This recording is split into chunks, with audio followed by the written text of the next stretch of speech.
प्रतिलेखन संख्या 5। डिक्टेशन शुरू होगा 5 सेकंड बाद। महोदय, बच्चों को जो ज्ञान प्राप्त हो वह अनुभव से प्राप्त हो, न कि केवल स्मरण शक्ति पर आश्रित रहकर रटाई द्वारा। विराम। उन्होंने सोचा था और उच्चतम शिक्षा शास्त्रियों का भी यही विचार है कि इस प्रकार से प्राप्त ज्ञान बच्चों में जागरूकता, कार्यकुशलता, स्वतंत्र भावना पैदा करता है, जो इस जीवन के संग्राम में बहुत सहायक हो सकता है। विराम।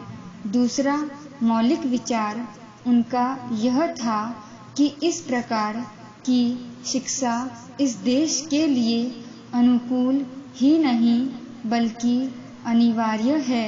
विराम।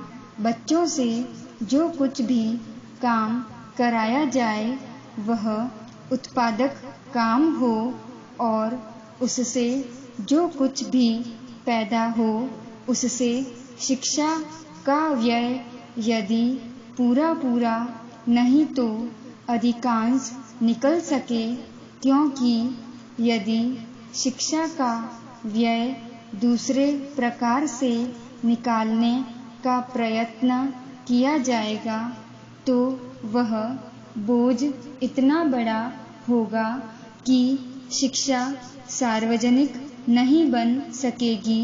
विराम। पिछले वर्षों में जो कुछ भी विचार किया गया था या प्रयोग करके देखा गया, उससे जहाँ तक मैं समझता हूँ वही निष्कर्ष निकाला जा सकता है जो पहले सम्मेलन में हुई बहस से निकाला जा सकता था। विराम।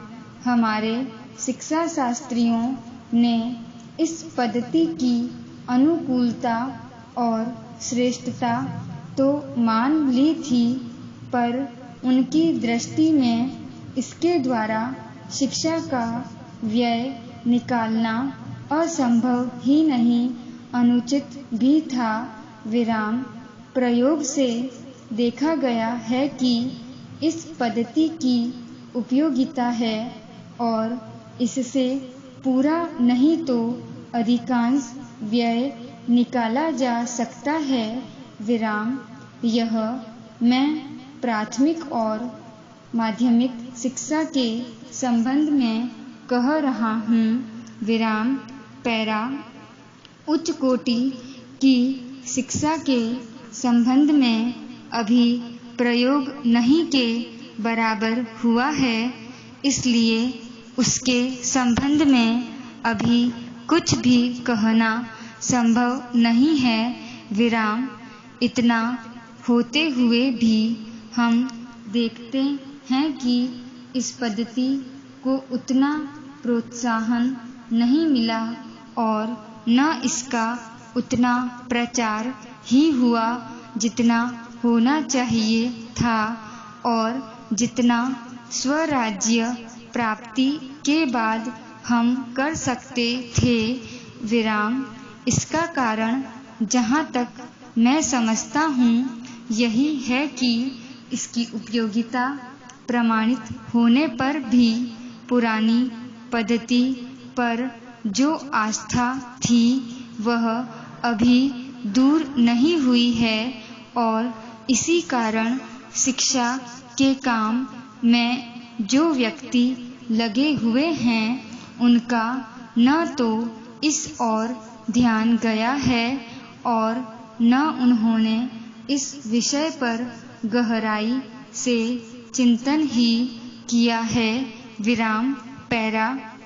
आज भी हम इतना ही कह सकते हैं कि इस पद्धति का अभी केवल प्रयोग ही किया जा रहा है।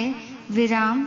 इसे राष्ट्रीय कार्यक्रम मानकर हमारी सरकार ने उसको चालू करने का निश्चय नहीं किया और क्रियात्मक रूप से कुछ करने की बात तो नहीं के बराबर ही है विराम।